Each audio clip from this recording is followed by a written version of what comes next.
I want to talk about some of the things that I see in my kiddos who have ASD or are autistic, right, on the spectrum. I work as a school-based speech therapist, and I want to talk about some of the things that I see that I can definitely relate to and some of the reasons why I think I may be on the spectrum. I have cerebral palsy, ADHD, major depressive disorder, and generalized anxiety disorder, and I've long suspected that I may also be autistic, although I don't have a final diagnosis of like an official diagnosis. And I know some communities out there really frown upon like a self-diagnosis. Um, but it's not my intention to offend anyone with this video. I'm just making some observations. So one of the first things is the difficulty transitioning. Um, I hyper focus on my work if I'm sitting there and writing an IEP report because the insurmountable amount of paperwork that we have to do as school based SLPs is insane, and there's just never enough time during the day to get it all done. So I'm constantly bringing work home.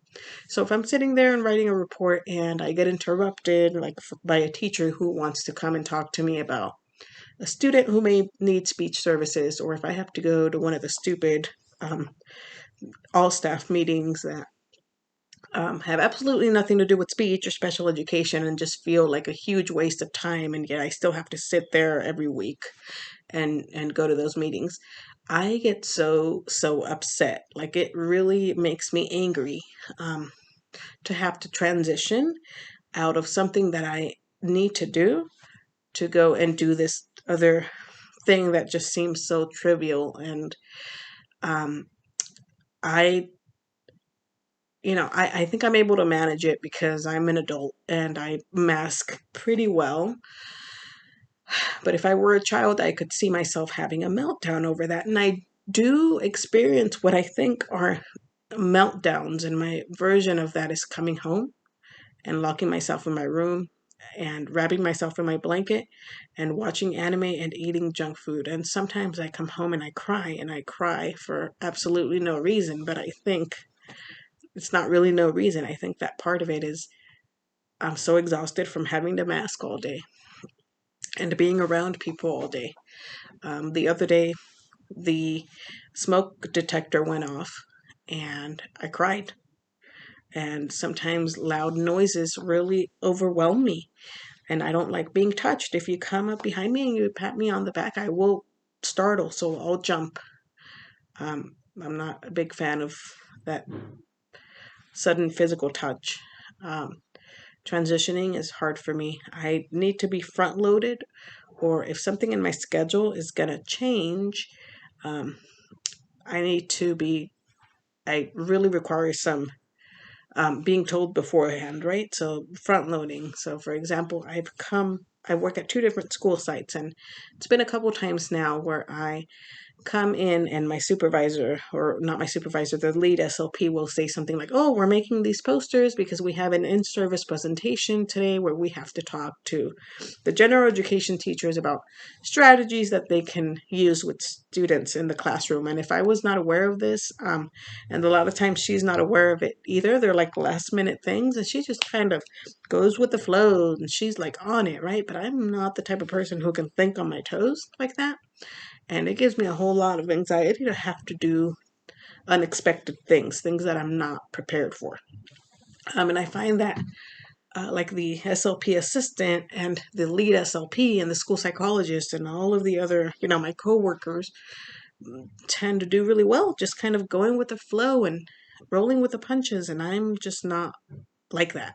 I need as much time as possible to prepare, and let me know if something is going to change ahead of time so I can mentally, prepare myself and be ready and do whatever I have to do. That's another thing that I noticed that I have to do as a service provider, something that I am taught to do with my kiddos who are neurodivergent or on the spectrum, is to front load them and let them know ahead of time, if possible, if something in their routine or schedule is going to change, because they really thrive on that routine and that structure, and they can get really thrown off if something changes. And I feel that even as an adult, I really struggle with that. Social situations, right? This is a big one. Reading social cues. I find that I don't know when I'm supposed to jump in during a conversation. I find that I don't know if I'm supposed to be laughing at something and my coworker maybe tells a joke and somebody else is laughing, and I find like, oh, I'm supposed to be laughing. Maybe I'm just in my own little world so much of the time that I don't um, pick up on certain social cues. Last week I had a meeting, and one of my coworkers, who's the transition coworker for the the transition specialist who helps students with an IEP who are like, I think ages 14 and older, to start getting ready for what they're going to do after high school. He gives them career advice. He, shows them just the steps to prepare to whatever it is that they want to do, go to college or work right out of high school. His son, tragically, one of his sons tragically died 2 years ago. He was hit by a car. And last week during an IEP meeting, the parent of the student who we were meeting for said something along the lines of, oh, I don't even let my kid cross the street on his own because I'm afraid. But she said it kind of jokingly. She kind of was saying it like if she's an overprotective mom. And so I look over at our transition coordinator, and he's just kind of like making these facial expressions. And I thought he was laughing, so I giggled. And it turns out he was trying to hold back tears, and he broke out crying because the mom's mention of not being able to let her kid cross the street on his own obviously was a trigger and brought back memories of his own kid. I mean, I felt terrible afterwards that I was laughing, that I thought he was laughing or trying to laugh when really he was trying to hold back tears. So it's little things like that that I really struggle to pick up certain social cues, and I find myself having to rely on what others are doing and just copy or mirror their expressions or their reactions.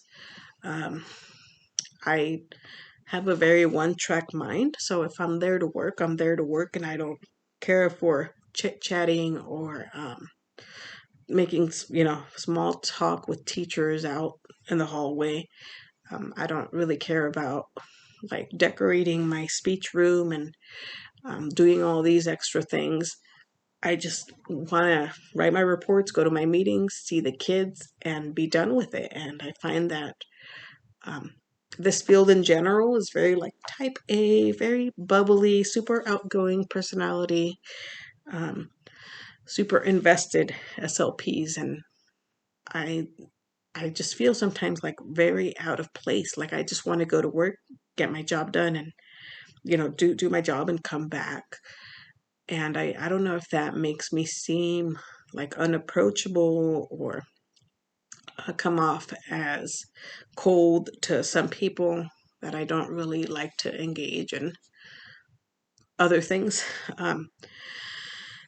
But a lot of times I feel like it's because I'm so focused on what I'm doing or trapped in my own in mind, for a better like a lack of a better word, it's kind of hard to explain, um, that I don't I don't know. That's just another thing, right? I guess I should be networking. I should be maybe caring about decorating the speech room, maybe caring more about doing fun activities with the kids, and I try and I do sometimes, but I not as much as the lead SLP and my other supervisors that I've worked with. I just kind of want to do my job and be left alone and not have to deal with all these extra things. And that's why I think that teletherapy, right? Eventually, when I get my degree, which is still a little over a year away, I will hopefully be able to transition to being a full-time teletherapist. So do speech therapy, but online. Because then I don't have to deal with all these extra things that come with working in person in a school setting.